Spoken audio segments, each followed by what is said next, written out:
Section 8.6, Self-Organizing Map, SOM. SOM refers to a process in which the internal structural organization increases automatically without using any guidance or outside source. The process is due to local interaction with a set of simple rules which can produce a global structure. The SOM is a transformation technique for data sets.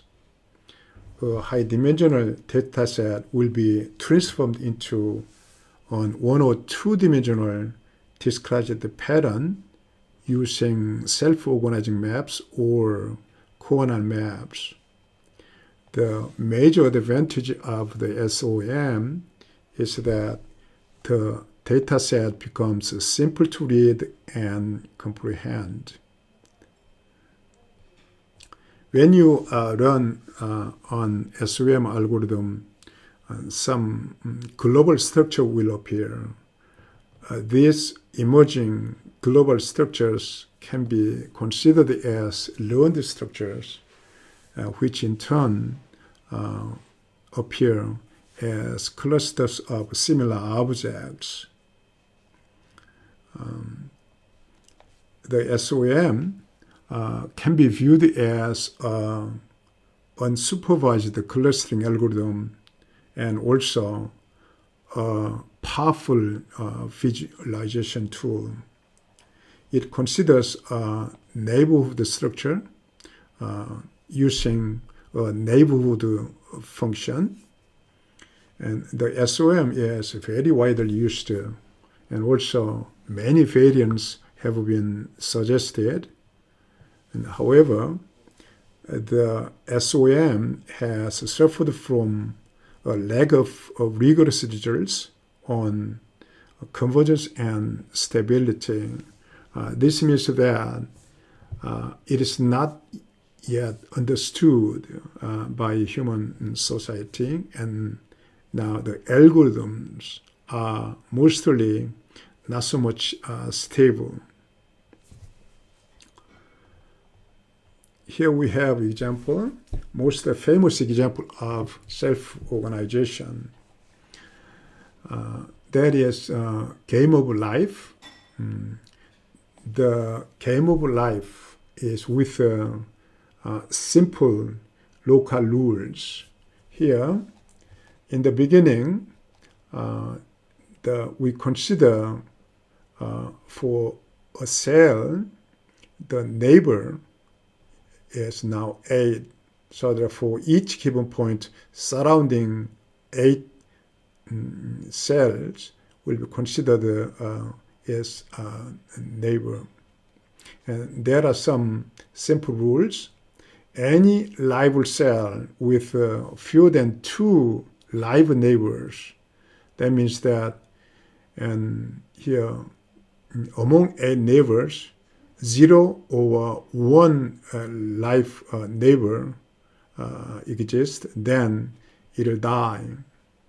In the next generation, time is marching. In current level, once a fewer than 2 live neighbors exist, then the cell will die.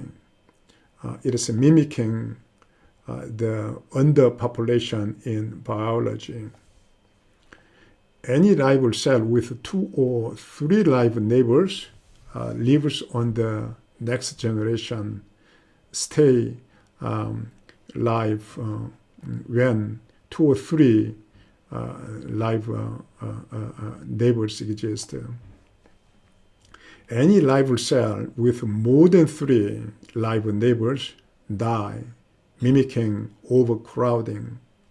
And any dead cell with exactly 3 live neighbors becomes a live cell, as if by reproduction.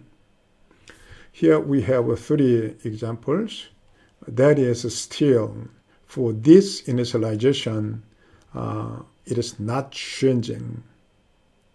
and already organized, and there's no change required. For this one, it's oscillatory along with the period 3. It is come back to this pattern again. Now, for that one, it's called a spaceship. That means it's moving in one direction.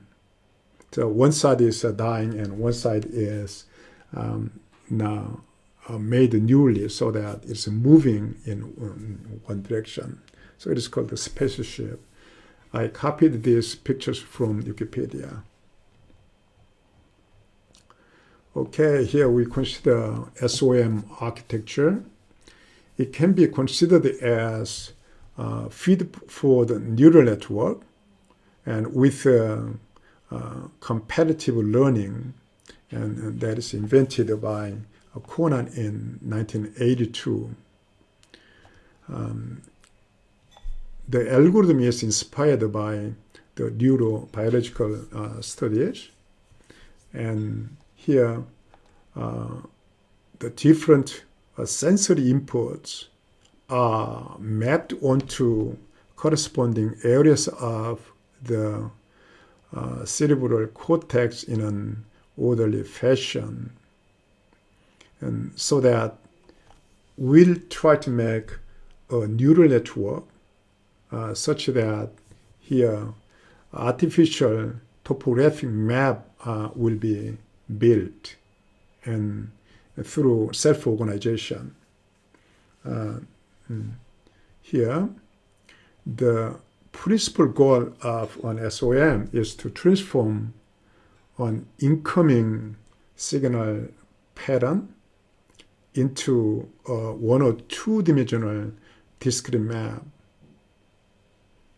So we can set up our SOM by placing neurons at the nodes of one or two dimensional lattice.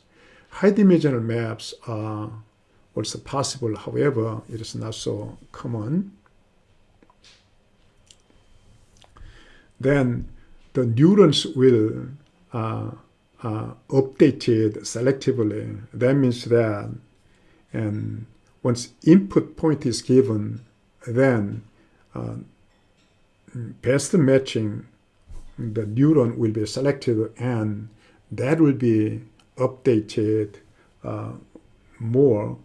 Of course, near-round neuron will be also updated. However, it is almost like a selective update. And along with that, eventually the SOM can form the required topographic map of the data set. We can view the algorithm as a nonlinear generalization of principal component analysis, PCA. Here, there are some versions of the SOM. The basic version is a stochastic process. Now, there are also some deterministic versions. That means that the original basic version is not deterministic. In industry, usually people like deterministic computation algorithm, and so that if the data and parameters are chosen the same, then they'll get the same result repeatably, so that the algorithm will become repeatable. In this case, we say that there is a deterministic version. Particularly in industrial applications, the algorithm must be deterministic. This issue is also addressed by the Conan himself, 1995, and he introduced the batch SOM. By the way, the repeatability, optimality, convergence, and interpretability are quite deeply related to each other. It's repeatable, then we may say that is optimal. And also we can say convergence. And along with convergent optimal repeatable algorithm, we can get better interpretation. So these four are quite related in each other. And here we consider in deterministic issue and deterministic clustering, the SOM is also a clustering algorithm.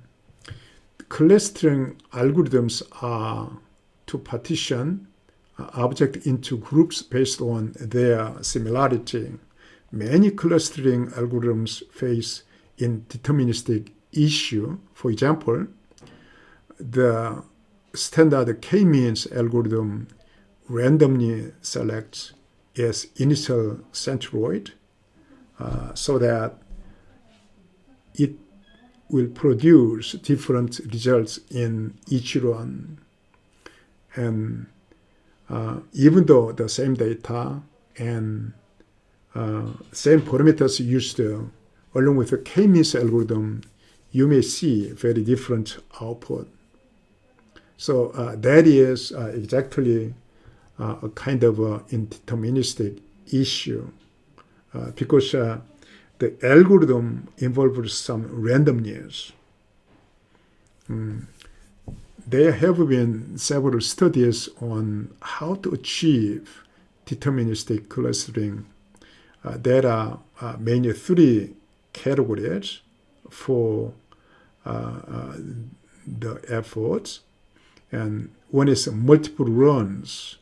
And we also considered this one earlier.